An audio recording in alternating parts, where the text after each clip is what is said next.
principle of rotational occupancy of the seat of chairperson and vice chairperson throughout the performance of our duties.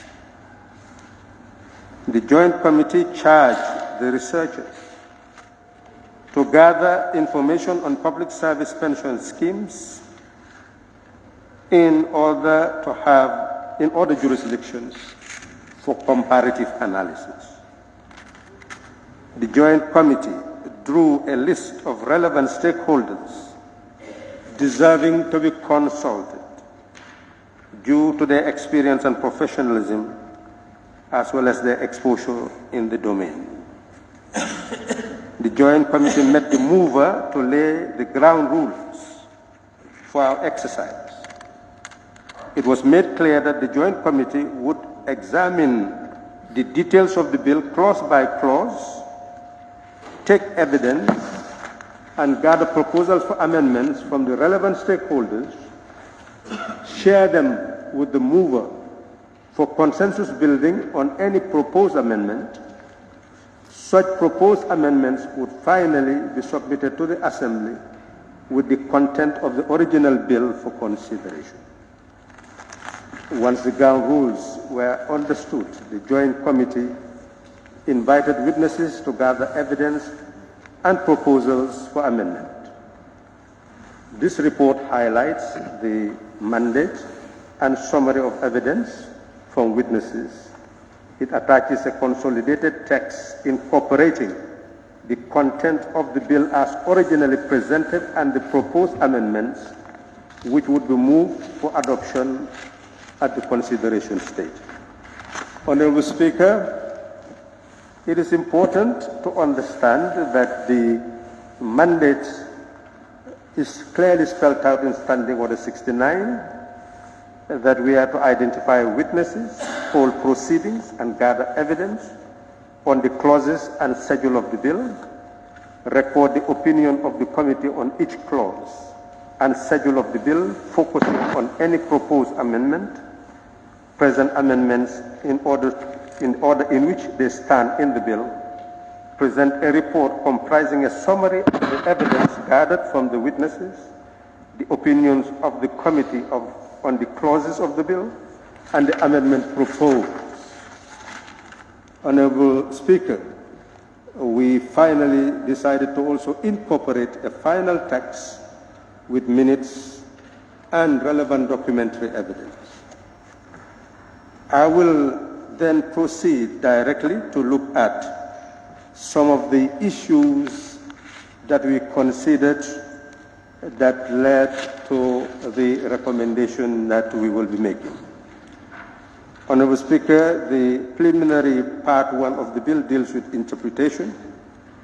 We show quite a number of shortcomings in that regard, and rather than stall the discussion, I will just proceed to avoid reading the summary of evidence in that regard, and will proceed ultimately to our scrutiny, consideration, and recommendation.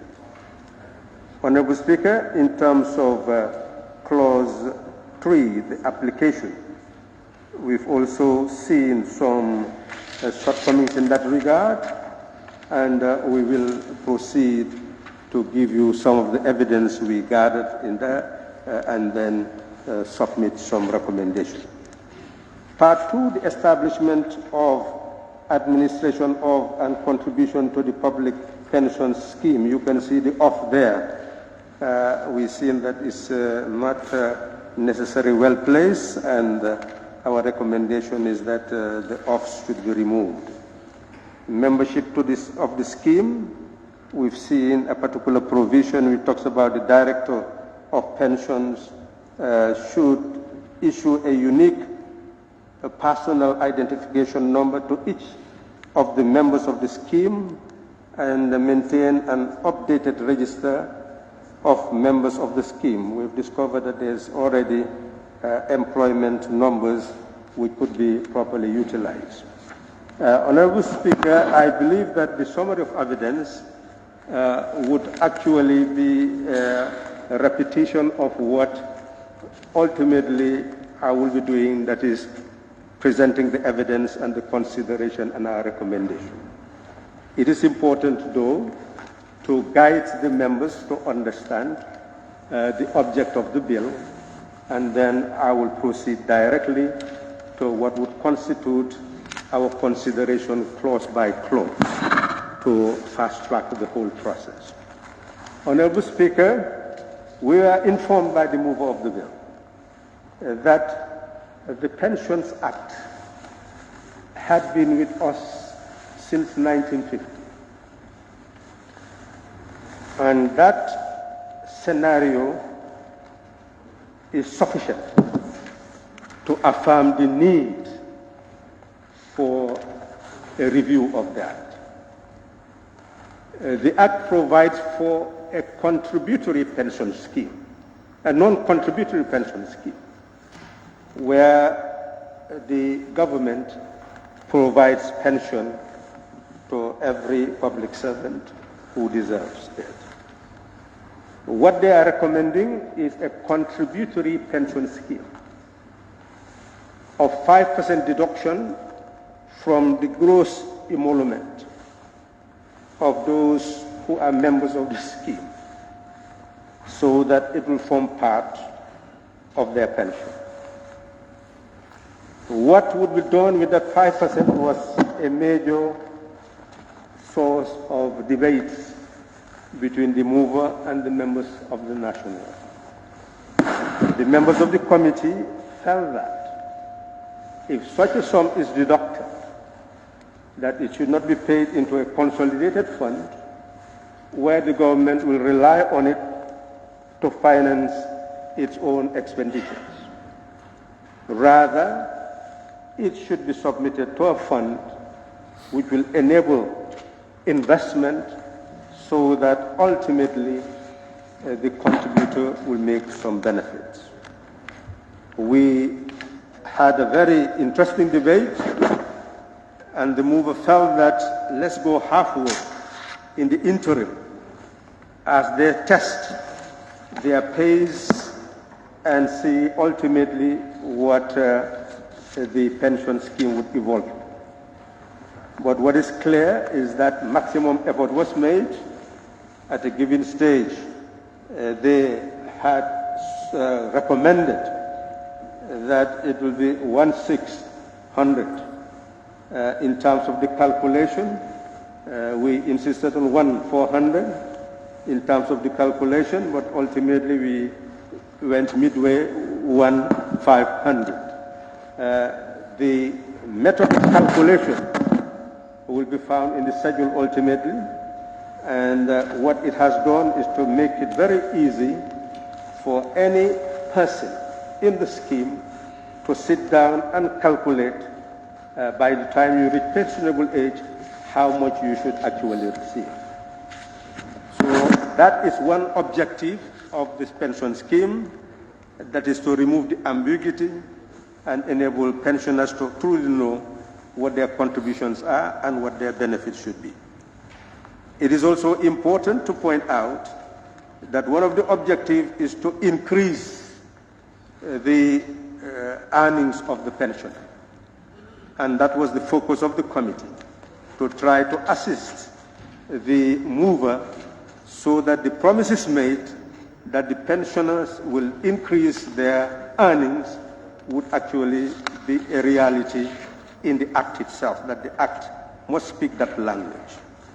I will therefore proceed, Honorable Speaker, to look at the recommendations that we had made in agreement with the mover, so that we will be able to look at the scheme in its entirety.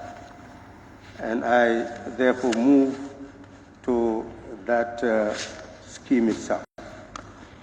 Honorable Speaker, we took note of the language of Standing Order 69 to look at the bill clause by clause. 5-0 is what will ultimately lead us to the resolutions of the committee on each clause. So item 5-0 members could move through it if you have the document. So it is opinion of the committee on Clause 1. Clause 1 deals with preliminary, and the short title, the committee observed that the intention is to have the bill enacted, was to have the bill enacted in 2020. This is why the short title of the bill reads, this act may be cited as Public Service Pension Bill 2020.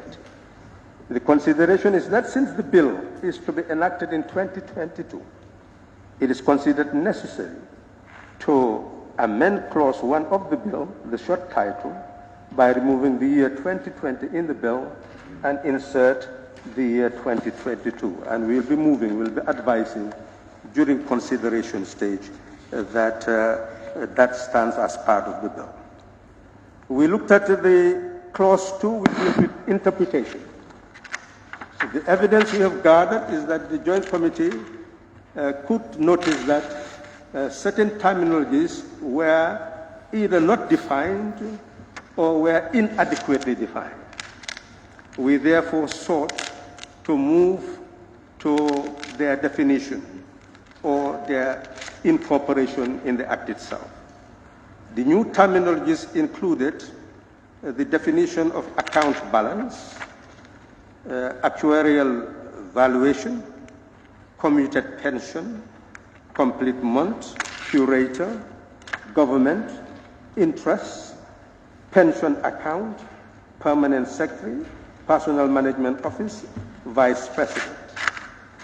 Honorable Speaker, I may read what the new definitions are, but if you start to see that really is becoming monotonous, then we just take it as read because it's right there in the document before all the members. That account balances means an amount recorded in the pension account of each member with the addition of interest at the prescribed rate.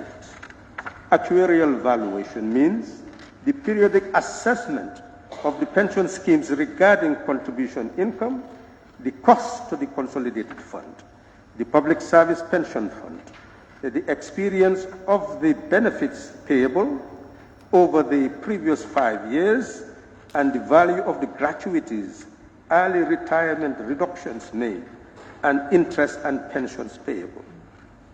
Committed pensions means the lump sum retirees receive before they start receiving a monthly pension. Complete month is defined here as 20 days. Curator means the curator of interstate estate under the Attorney General's chambers and Minister of Justice. Government means executive government of the Republic of the Gambia. Interest means money paid at a particular rate for deferring payments. The rate shall be determined by the recommendations of the Actuarial Valuation Report. Pension account means an amount maintained by the Director of Pensions in respect of each member, where the deductions made from the member's pensionable emoluments for purposes of this Act are recorded on a monthly basis.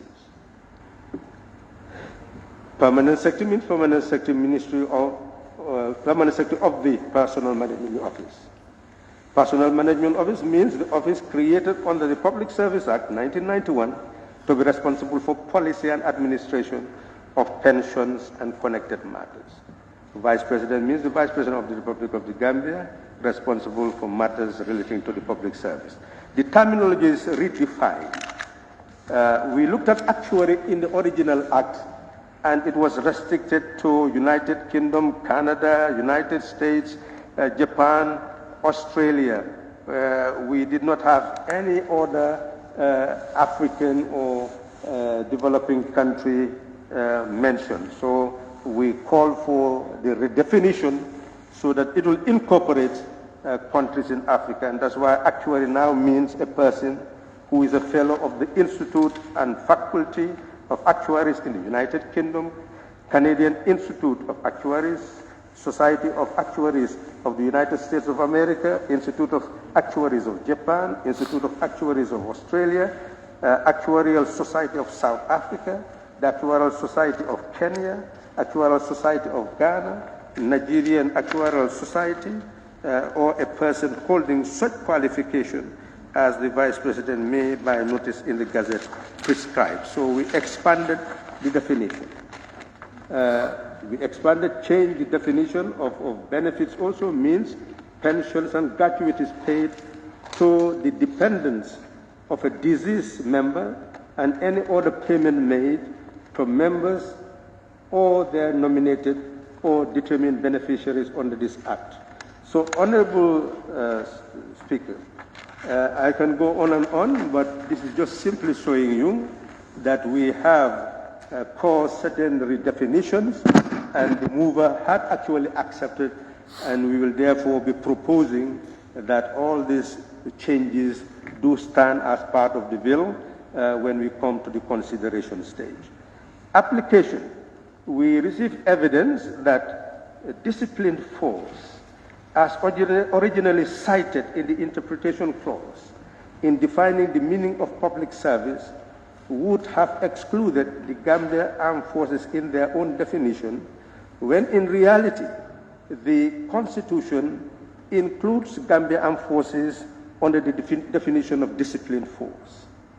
So the committee made reference to Section 230, subsection 1 of the Constitution, to confirm the interpretation of disciplined force, which includes the armed forces.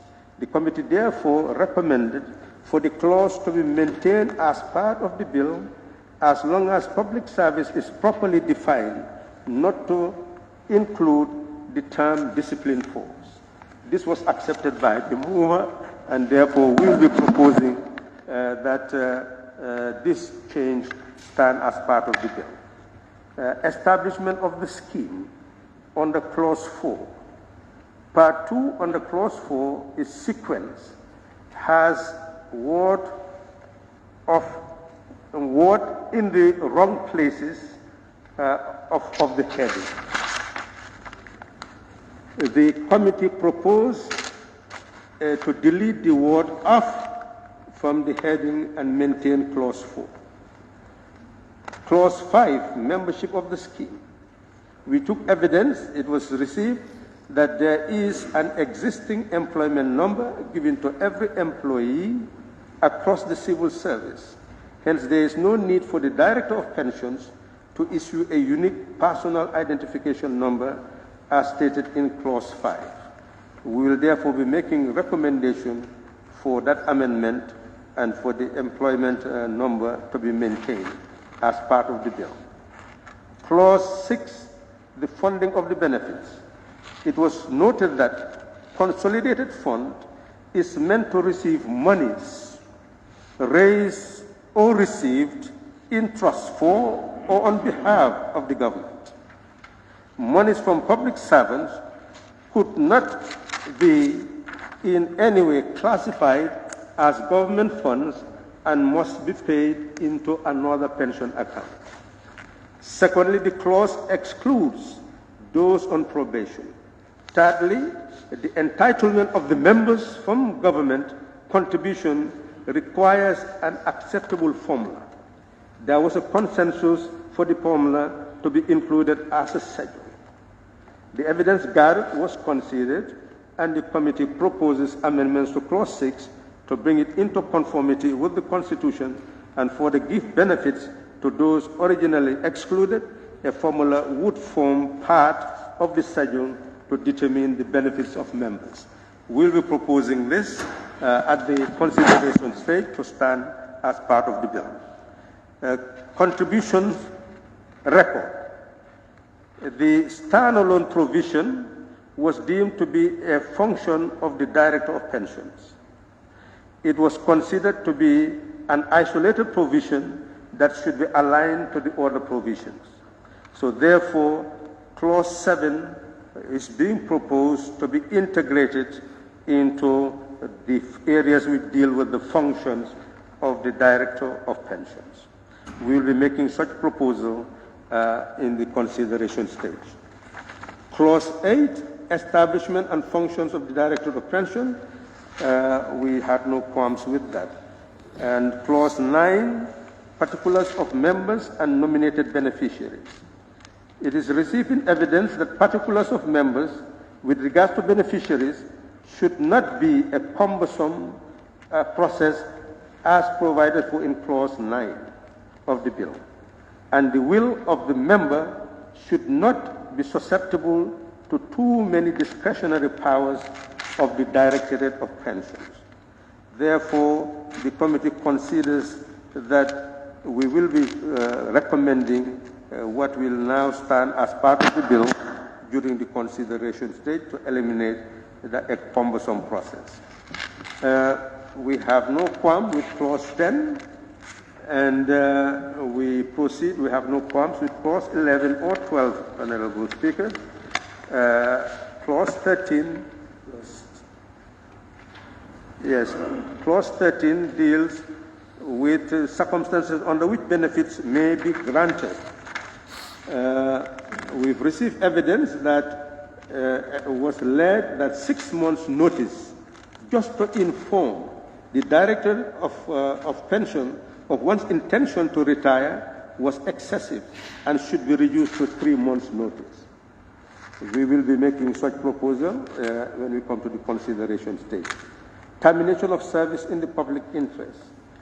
It is laid in evidence that the provision aims to exclude all civil servants with less than 10 years' service from entitlement to pensionable benefits.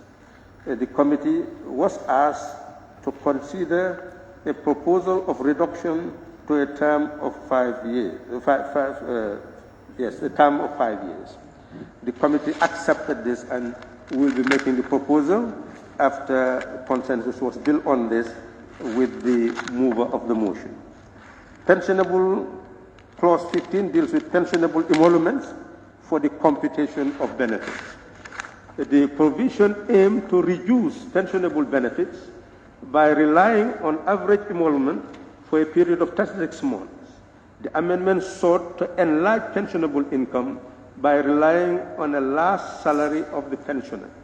So, in essence then, we will be making a recommendation in that regard to us to enlarge the entitlement of the pensioner. Clause 16, the scope of the benefits, we had no qualm with that. Grant on pension on retirement. It was receiving evidence that fixing the pension payable to 1/600 of one's pensionable emolument for each of the complete month of pensionable service would still be a disadvantage to pensioners. So here we have made that recommendation, so now it will be 1/500. The sequencing of the clause was also considered to be in need of a change. So we will be recommending the change in the sequencing. Then we go to dependents pension. Look at the spelling. In the bill is DENTS. It was laid in evidence that the word dependent should read dependent, and that child be replaced with the word offspring, because of the definition of the child is anybody that is under 18, and the child here is meant anybody who is the offspring of the person who actually becomes the member of the scheme. So we will be making recommendation for an amendment there in clause 18 to make it stand as part of the bill. But at the same time, the sequencing will continue to change as we move. Death gratuity, we had no qualms with that. Clause 20, retirement on grounds of incapacity, we had no qualms. Marriage gratuity, we had no qualms with that. Then going to the miscellaneous provision, pension upon transfer service, we had no qualms with that. Resignation from the service, we had no qualms with that. But clause 24, reform of contribution, evidence was led that it would be a fairer deal to refund those who have 5 years service instead of 10 years. They wanted those people to be refunded who had only 10 years. And if you don't serve 10 years, then you will not get refund of your pension. So it was reduced to 5 years, and the mover accepted. So we'll be making such a proposal in the consideration stage. Pension and gratuities as right. Clause 25, Clause 3A requires a reduction of time from 10 years to 5 years and the sequencing of the Clause 4. So here too, it is simply expanding the rights rather than the exclusion of beneficiaries. So Clause 26, which ultimately the sequencing will change to 25, deals with pension increases. It is laid in evidence that there is a need to change the sequencing 26 to 25 and for the date to effect an increase in pension to move from being seen as 2020 as the baseline, because that was the original objective.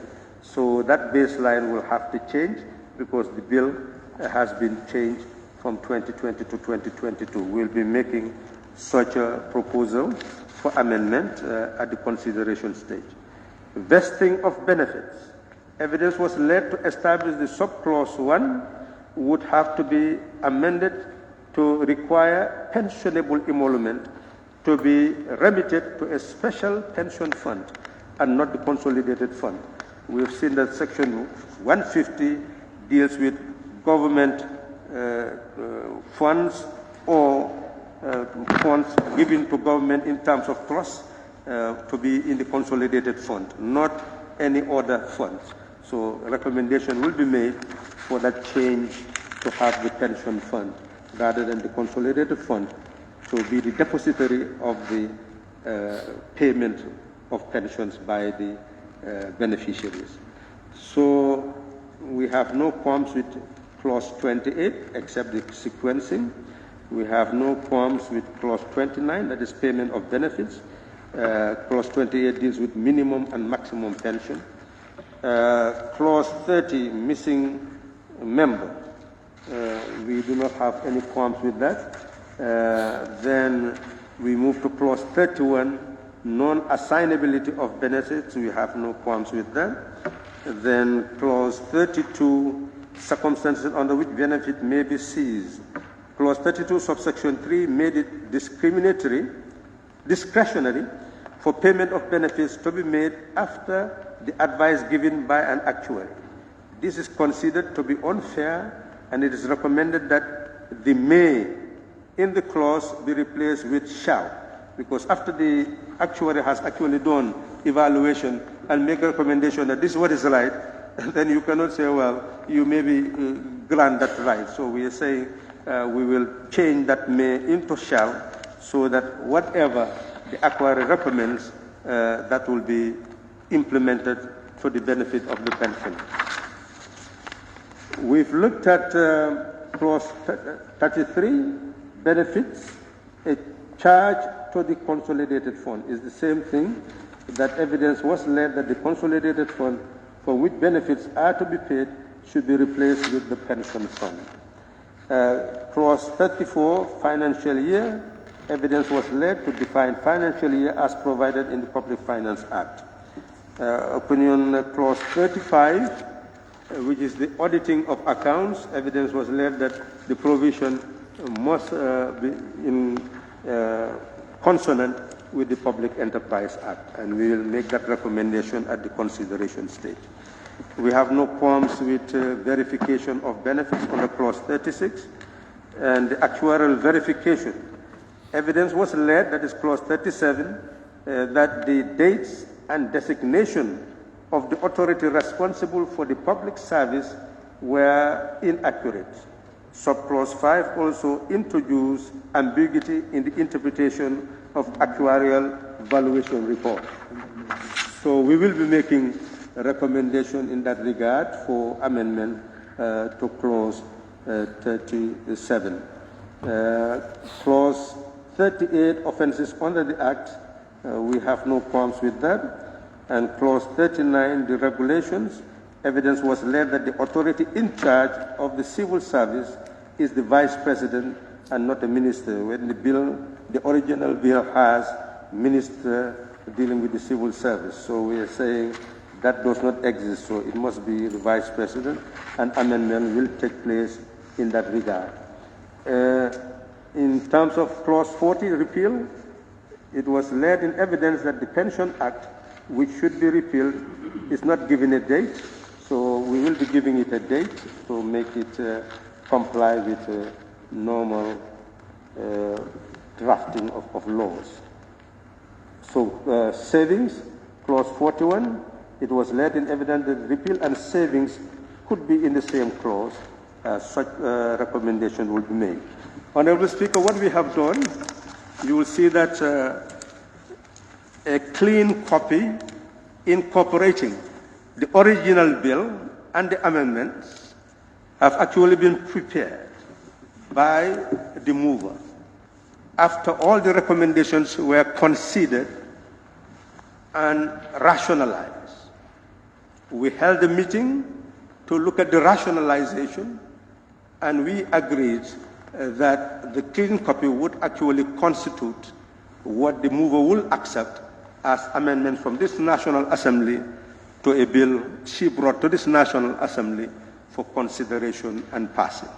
So in that regard, Honorable Speaker, we believe that the process that we have engaged in will simplify the consideration stage. And with that said, I move that this august body adopts the report of the Joint Committee for further consideration by the Assembly at the consideration stage. Thank you very much.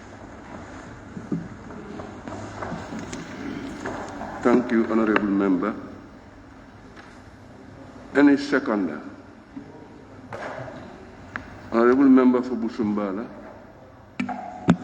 Thank you very much, Honorable Speaker. I rise to second the motion. But in addition, also want to say one or two words about the work. First of all, I want to thank the committee for a very good job and make the work of the Assembly very simple and easy by going through the budget, scrutinizing at their level, and also calling the mover to come and suggest, and they finalize everything. Obviously, for me, I am very much okay with it.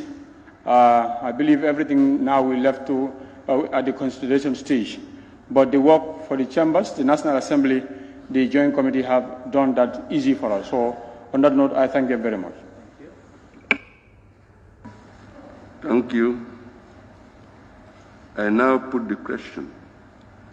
It has been moved and seconded that this Honorable Assembly do consider the report of the Joint Committee on Public Enterprise and Finance and Public Accounts on Public Service Pension Bill 2020. Those in favor, please say aye. Aye. Those not in favor, please say no. The ayes have it. Any honorable member who wishes to take part in the debate may do so by raising your constituency card.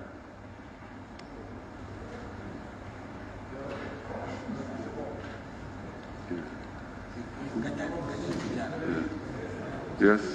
Honorable Member for Jara West. Thank you, Honorable Speaker. Not intending to say too much, just to thank the presenter of the report and to show him that they have done a good work, which we appreciate, and thank you for that. And also preserved by myself, and I want also members to go over it and preserve their observations whenever we come to the committees of the whole House. Then we can put it on a paper and see what we can change and what we can add. Thank you very much, Honorable Speaker. Any honorable member who wants to take part in the debate? None? In the absence of that, may I now call upon the Honorable Co-Chair of the Joint Committee to respond to the issues raised in the report. Honorable Co-Chair. Honorable Speaker, we thank the House for being with us in what we have been doing as a joint committee. Tremendous effort was made by the members of the committee. And in the same vein, by the witnesses we invited and the team of the mover. It was a joint enterprise, and we believe that at the consideration stage, we should not have much problem in agreeing with the consensus that has been built in what we now refer to as the consolidated version of the original bill. It is just consolidated by adding the original and the amendments together. Even though that is not law at the moment, it is those amendments will now be proposed, and if members accept, then that will stand, those proposals will stand part of the bill. We thank them very much for being with us.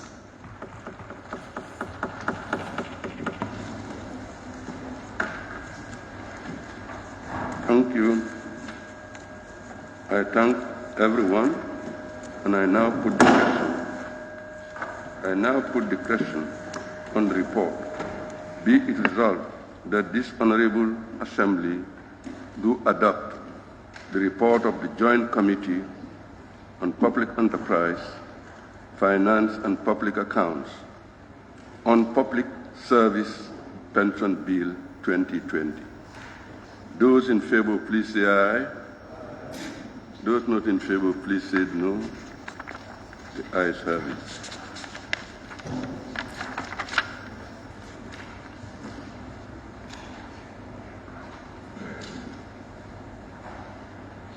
I thank you all.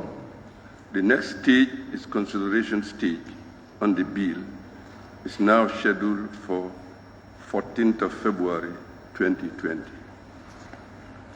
On that note, may I now put the question. Be it resolved that this August Assembly do stand adjourned until Monday, the 7th February 2020. Those in favor, please say aye. Those not in favor, please say no. This Assembly now stand adjourned until Monday, 7th February 2020 at 10 a.m. prompt.